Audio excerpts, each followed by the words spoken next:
If you are here, you have taken an active role in bettering your life, no matter what stage of life you are in. The Banyan Treatment Center's podcast will discuss many topics like recovery, addiction, self-help, mental health, and so much more. It will provide you with tools to succeed, ideas for recovering, and how-tos on creating a better life. My name is Alyssa, and today's episode is Why Anxiety is So Common. Today on our panel, we have Rachel Mitchell and Vanessa Whitnell. Thank you so much for joining us today. Why don't you tell our listeners who you are and a little bit about yourself? Vanessa, let's start with you. Hi, Alyssa. Thank you for inviting me to be a part of this panel. I am the clinical director here at Banyan, Chicago, Naperville. I've been working at Banyan for almost 6 years, and some of my specialties include working with anxiety and trauma. So I was very excited to be a part of today's conversation. Thank you so much. And Rachel? Hey, Alyssa, I'm Rachel Mitchell. I am a supervisor in our admissions department. My background is I have my bachelor's and my master's degree, both in social work.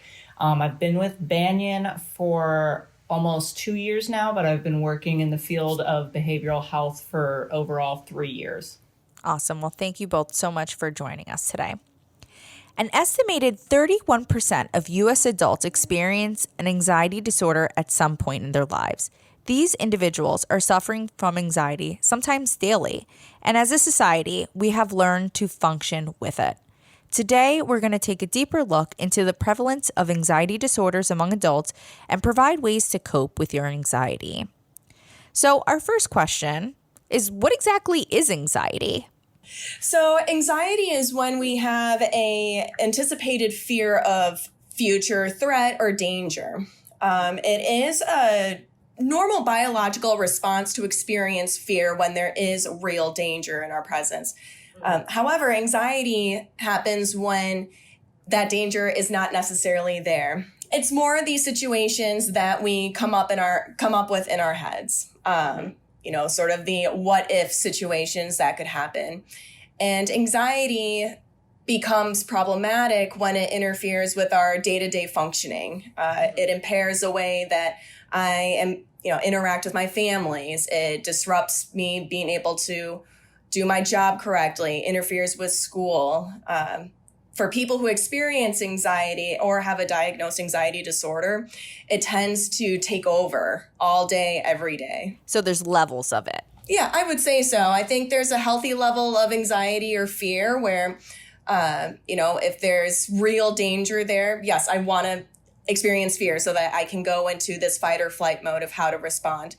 Normal level of stress helps me to be motivated to take care of things that I need to get done. I have some stress to make sure that I do my job correctly. That's right. When I have a deadline, I need certain reports to be done, I'm going to experience some stress. It turns into anxiety or problematic anxiety when I'm not able to focus on anything else in my day. It's just that obsessive thinking. Yeah, it's just like when it begins to affect the day-to-day life and how you're living, if it's, impeding on your ability to complete tasks or, like Vanessa said, interact with, loved ones, family members. And then also just, if it inhibits you from, doing things that, ordinarily you would see other people, doing, like going out to a concert or, meeting new people, attending a class, things of that nature. I think that's when anxiety becomes anxiety and not just feeling, stressed or nervous. Isn't it also possible that maybe you're not having like the physical response to it, but like you're having like visuals or you're thinking about it per se? Absolutely. I was going to touch on how anxiety does tend to present itself in a physical form or just very somatic that, your heart might start racing, butterflies in the stomach, might feel a little dizzy or lightheaded.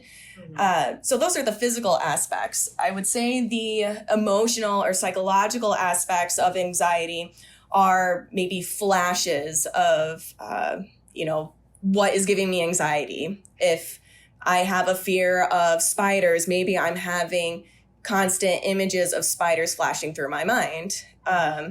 Or if I have a fear of small places, I might have compulsive or obsessive thinking about, I need to get into the elevator later today. How am I going to deal with this? There's no way I can survive going into an elevator because it is small and it is enclosed. And I think it's also, along with that, it's, when you're having anxiety and your brain just tries to turn it off, you're losing track of what you're doing. It's hard to focus on tasks. You jump around from task to task, going back to the physical symptoms. It's, the heartbeat or like chest pains, or your stomach starts to hurt. People get anxiety, like the physical parts of anxiety all over their body. They could, start itching. Some people have, reported, I get hives when I get so nervous. It's just crazy things like that, makes anxiety more than just, makes it the diagnosis and not just the feeling. And I know there's different types of anxiety, right? I mean, let's talk a little bit about the different types. So I have here listed, we have generalized anxiety disorder, the phobias, panic disorder. I'm sure there's plenty of other ones, but do you guys want to touch on, what the differences are in those? Yeah, absolutely. So with generalized anxiety disorder, that's kind of encompassing what we've been talking about so far. There's the physical symptoms of restlessness, heart racing, heart palpitations, obsessive thinking, not being able to control those thoughts. Generalized anxiety is different from, let's say, separation anxiety or phobias, in that in generalized anxiety, you kind of have anxiety about everything throughout the day. Separation anxiety is the fear of being separated from, generally this is an anxiety disorder with children. So that intense fear of being separated from their parent. Phobias, it could be an object, it could be a situation, something that gives me a lot of fear about one particular item. Panic disorder can be associated with generalized anxiety disorder. Panic disorder, however, is the chronic fear of having a panic attack. Okay. So you may have had a panic attack in the past, and then shortly thereafter, there's this chronic feeling or fear of, I'm going to have another panic attack. Mm-hmm. And then taking measures to make sure that I don't have a panic attack. So maybe if I had a panic attack at work, all of a sudden I cannot go into work because I'm afraid that I'm going to have a panic episode at work. I think you really hit the nail on the head again with the ones that you touched on as far as all the anxiety. I think a lot of it, especially with the phobias, just like those external triggers, the situational, like the fear of public speaking that could throw you again into the panic disorder, yeah, that's a big one. Yeah. Just having such an intense reaction to a situation or an object, that you begin to, have those physical symptoms, or what people might consider shutting down, you just become, really, I don't want to say numb, but like you become, you don't want to feel it. You don't want to feel the anxiety. You don't want to feel, stressed, and you just kind of phase out, blank over. You just compartmentalize it. Yeah, exactly. So is it safe to say then, I mean, because we're talking about all of these things, and I'm sure a lot of people listening will be like, wow, I identify with that. Like, oh my gosh, do I have an anxiety disorder? And I think it's important to talk about the fact that, just being an adult in general, you're going to have anxiety. And it doesn't mean that you need to be officially diagnosed with generalized anxiety disorder or panic disorder. And that having anxiety is very normal. But obviously, if you feel like it's consuming your life, or that it's, impacting you from doing certain things and living in general, then obviously you should follow up with a therapist, a psychiatrist, and kind of see what your options are. But we will get into that a little bit. But a little anxiety is normal.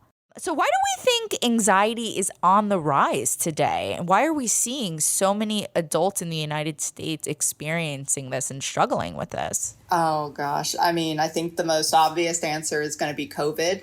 Mm-hmm. Especially these days.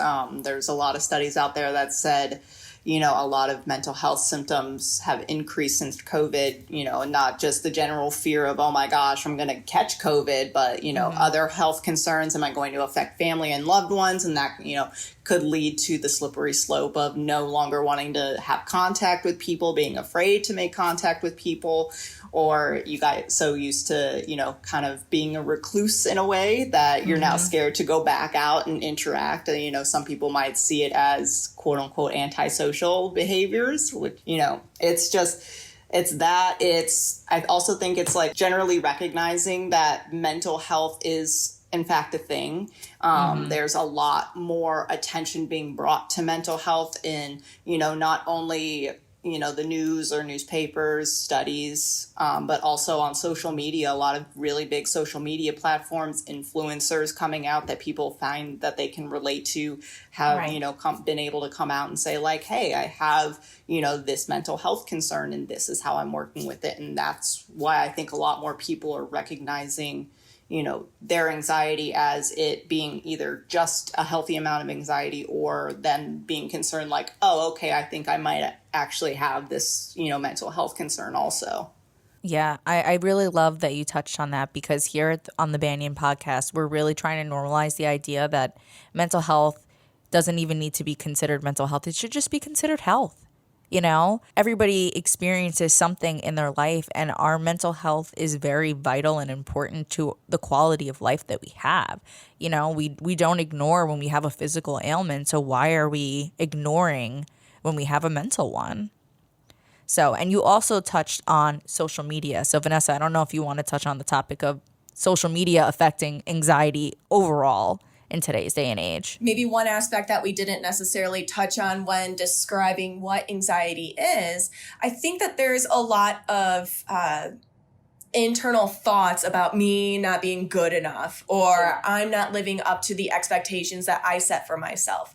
Seeing on social media the same people that I went to high school with, maybe they are traveling the world or they're married and they have babies. And if I'm not doing any of that, just sort of this thinking about what am I doing wrong?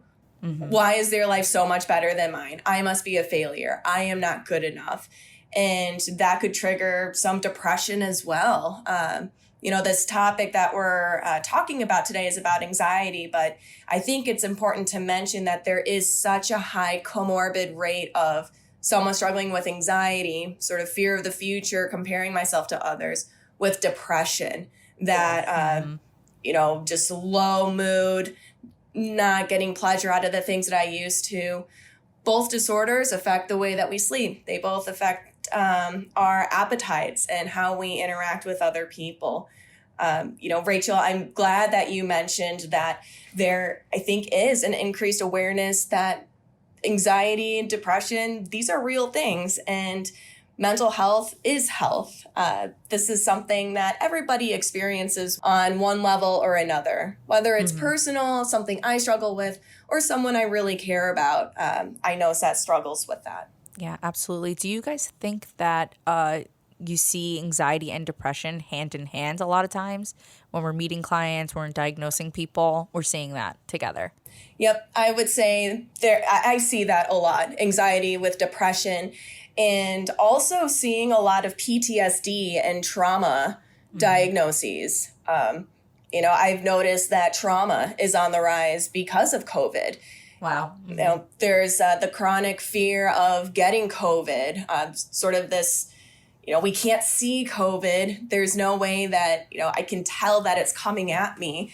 It's this ongoing real threat that we've been living with in a time of uncertainty for so many years that we don't know what's going to be taken from us. Do we have to go back into isolation? Are people that I love and care about going to die? Are they going to get sick? And during the pandemic, people were dying and people were not able to attend those funerals. So we're seeing this unresolved grief and loss that they all blend together in the way that I see anxiety, depression, and trauma. Yeah, absolutely. It's a domino effect. And we're seeing that in more than one area, unfortunately, mental health, our economy. So why do you guys think that people don't seek help for their anxiety? I think it's a couple of factors. Number one being, they might not recognize their symptoms as being anxiety symptoms. Again, a headache, nausea, those are pretty physical, but connected to so many other, ailments. Right. The whole trouble focusing or, not being able to concentrate. Again, just not being able to identify these, feelings or behaviors as it being connected to anxiety. I think that plays a really big role. And then also, time and time again, you hear, I don't want to be stuck with a label. That's a really big one. Anxiety being recognized as a mental health concern or a mental health condition. Someone might not want to be stuck with having that label, or they feel like, oh, well, why can't I just be normal? If I ignore it long enough, maybe it'll go away. And unfortunately, that's not how anxiety works. Right. Absolutely. And to kind of, piggyback all off of that, Alyssa, you had mentioned that mental health is health. We know that if I have a physical health concern, go to the doctor. I got a broken leg, I'm going to go get a cast. There's not that education in either our schools or just conversations within families. Every year it's encouraged for people to go to their doctor and get, a physical or just an annual exam.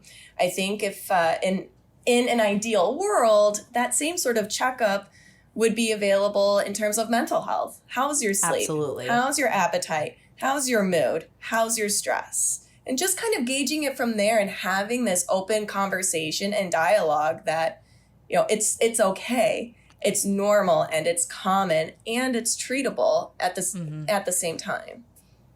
Yeah, absolutely. I agree with that wholeheartedly. I think we've done a really good job of describing what anxiety is and telltale signs of it, so people, can help identify if that's the issue that they're currently struggling with. Maybe they have a better idea of what it might be. So let's talk about methods to living with anxiety and solutions for it. So first and foremost, if you are living with anxiety, maybe it's not to the scale of, going to the doctor just yet. But what are some things that we can do to help de-escalate anxiety? Yeah, I think, there's two different levels we can talk about. There's what are things I can do on the day-to-day to help regulate my mood so that it doesn't necessarily creep to that crisis level that you had mentioned. I think a big piece of it is self-care, taking care of my physical health. So making sure that I'm eating and sleeping right. That I'm getting exercise, whether that's going to the gym or just going outside for a walk. Having a way to just get this internal energy outside of my body. I think also taking a look at our relationships. How are they? Are they giving me stress? I think it's really important to set boundaries with ourselves. Not only in our work environment, but in our home environment too. Learning when, okay, I have enough on my plate, I need to take a break for 5-15 minutes just to take some deep breaths, or go on YouTube and look at a deep breathing or meditation for me to just reset myself. Meditation is key. And a lot of people don't do that. They don't take the time to practice meditation, and it can make a world of a difference in somebody's life. Yeah, absolutely. And to piggyback off of what Vanessa said, it's, I think with how things are changing so rapidly, everyone tries to keep up. And it's like a reminder to yourself of okay, number one, I have to slow down. Yeah. If you just keep going so fast, you're going to burn out. So remembering to do that, and then also taking a step back, and I think not only slowing down, but also giving yourself a second to pause and saying, is what I'm, having these feelings of anxiety about, or these nerves, or feeling overwhelmed, is this something that I can control? And who can I talk to about this? Because I feel as though a lot of people overly stress, and get really concerned about situations that they have no control over. We think we have control over them, but ultimately, it's things that can't be controlled. They're out of people's control. So, once you take a moment to really breathe, look at your situation and saying, okay, what do I have power to control over and what do I not? And then moving forward with that mentality, I think could, provide people with a lot of relief. What are your guys' thoughts on overstimulation, like when it comes to technology? Do you think that that's also producing anxiety in people? Oh, absolutely. 100%. I think, one skill that we emphasize a lot in treatment is mindfulness, learning how to focus on the right here, right now, which is very opposite of even me, I sometimes find myself, I'm watching TV and I'm texting and I'm checking Instagram and my focus is split 3 different ways. And it's having that kind of stimulation, it can make it difficult for me to fall asleep at night because, I'm thinking about so much and not necessarily taking the time to recenter myself, making sure that I'm having dinner, not just shoveling it down, but enjoying what I made, enjoying time that I spend with family and friends, being there in the moment with them, as opposed to being on my phone, checking emails, texting. I think that we put a lot of pressure on ourselves and on our bodies to perform to the maximum level when we really just can't physically sustain that. Our bodies will crash at some point if we're not taking care of it. I think it's, we just live in, a time where every new thing that comes out is, another piece of technology that is almost force feeding us more information. And it's hard to put a stop to it. You know what I mean? It's, your phone's connected to your laptop, which is connected to your tablet. How many kids have tablets? Yeah, exactly. You can't get away from it. And, it's really challenging because it's not only, what can we control, but it's like having that pattern. How many people sit in bed, but on their phones? Right. You're in bed at 10, your intention is to go to bed at 10:30, yet you're scrolling on TikTok. I'm guilty of this until 1 a.m. It's having the anxiety, but then also trying to have control of what you consume, and then overstimulating yourself is only going to cause you more anxiety because it's like, oh gosh, now this is in my head on top of 20 other things that was already in my head. We can only download so much at one time, and we have it coming from the television and our phone and our iPad, and we're talking to our significant other at the same time. It's a lot. So if somebody needed professional help, what are some of the best treatment services for them, and what does treatment look like for anxiety? I think it looks different across the board, definitely. First and foremost, a good place to start is with your primary care, if you have one. They, at the very least, if your primary care, isn't certified, authorized, licensed to provide you with, any type of medication, at least they can refer you to a psychiatrist, a psychologist, or a therapist.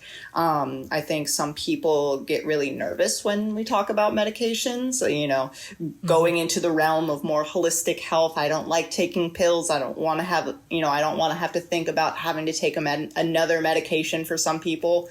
I just want to do this all naturally. So people get really concerned about having to take a medication, especially if they're already on medications. Is this going to have a negative interaction? So it's really great to be able to go to a therapist or a psychologist, have those alternative, more holistic therapies, talk therapy, CBT, DBT, whatever meshes with what your goals are. Yeah, and I would add, there are plenty of free resources. NAMI has support groups in every single state. And one of the blessings of the pandemic is that we've been forced to go online and have these online platforms So especially if you have anxiety or social anxiety disorder where you don't want to be in public or around other people, doing online support groups for anxiety can make the world of difference, because then you don't have to worry about getting into your car and driving to this place that you've never been to before. So that's one resource that I think is available. If someone were to require a higher level of care than just individual therapy, there are treatment programs. At Banyan, we have an intensive outpatient program for mental health of 3 hours of groups per day. There's a partial hospitalization program that we have, which is 6 hours of group per day, where depending on your level of anxiety or other mental health issues, if it's so debilitating where you need that level of clinical support, there are programs across the country that offer that. Yeah, absolutely. And it's also important to kind of talk about the fact that like what you're going to get out of it, what you put into it. So if you want to get better with your anxiety and you're not comfortable taking medications maybe at the beginning, then do the due diligence of trying the holistic services and talking with a therapist and see if you feel better. And if you don't feel better, then okay, I need to take it to another level. I need to take it to another level. But just like, you guys said earlier, you can't just compartmentalize it and ignore it. It's not going to go away. It could get worse. It could develop into something different. And it's super important to just be aware that you're struggling with this and, that there's help out there. So what would you guys suggest to someone who is looking for help? Like, where do they start? Start with, searching for anxiety support in your local community. Start there. Go, take to Google, see what support groups are available. Psychology Today is a great resource where you can search for therapists that specialize in anxiety in your area. You can filter by zip code, if they offer telehealth versus in-person, and what insurance you take, or if you're on Medicaid, you need that kind of support. You can find the absolute perfect therapist for you on Psychology Today. And it's also, taking a look at your lifestyle, whatever, help that you need, see what you might be lacking that you have control over, going back to this idea of control and trying to, do what you can to help with these symptoms. Look at your lifestyle. Am I eating well? Like Vanessa said, am I eating well? Am I sleeping enough? Am I getting enough exercise? Take a step back and evaluate, what you might be lacking in your day to day. And if those things are, if you're checking those things off, then obviously take to Dr. Google and, look up what you can. The beauty of having the internet is having the resources, at your fingertips to, look up, are these symptoms in relation to anxiety or something else? Like, who might I be able to go talk to? And I think leaning on friends and family also could be a really great resource. People, as much as we all love to think that everyone can read our minds or, the look of anxiety is right on my face, it's not always the case. So a lot of family or friends might be a really great resource to, not only talk to about how you're feeling, but also, I might have anxiety as well. This is who I went to go see, word of mouth, that kind of networking. Mm-hmm. Yeah, absolutely. If you have somebody that that you trust and you look up to and they've experienced the same thing and you see that it's made the work that they've done has made an impact on their life and their anxiety, then obviously that's a good person to get a referral from. I love that you talked about telehealth. That's one of the episodes that we've done recently, is just how amazing this resource has become to so many people, especially I would imagine if you have anxiety, multiple different types of anxiety. If you have social anxiety, if you have anxiety while driving, if you have COVID anxiety, telehealth is available for you to have a one-on-one session with a clinician, and even a step further. I mean, our telehealth program is for substance use disorder and mental health disorder. So we have a program at Banyan strictly for mental health on a telehealth scale. So mood, thought, anxiety disorders. where we're helping people that need that additional support. And then also, if you, like you said, if you do need inpatient treatment, if you feel like you need to, go somewhere and need the 24/7 care, Banyan offers that as well as a mental health inpatient program. And then we also have outpatient programs. Yeah, absolutely. I thank you guys so much for all the information that you've provided today. I think this has been a really informative conversation regarding anxiety, and hopefully we help some people out there. For sure. Yeah, thank you for inviting us on the show. It was great. Yeah, it was wonderful. Thank you. You are so welcome. We hope you enjoyed today's episode. Remember that growth and recovery are possible, and it can all start today. Be sure to follow us on Instagram and Facebook at Banyan Treatment Centers. Make sure you're subscribing for notifications of new episodes, and don't forget to leave us a review. If you or someone you know are struggling, call us today at 888-515-7706. Thanks for joining us on the Banyan Podcast.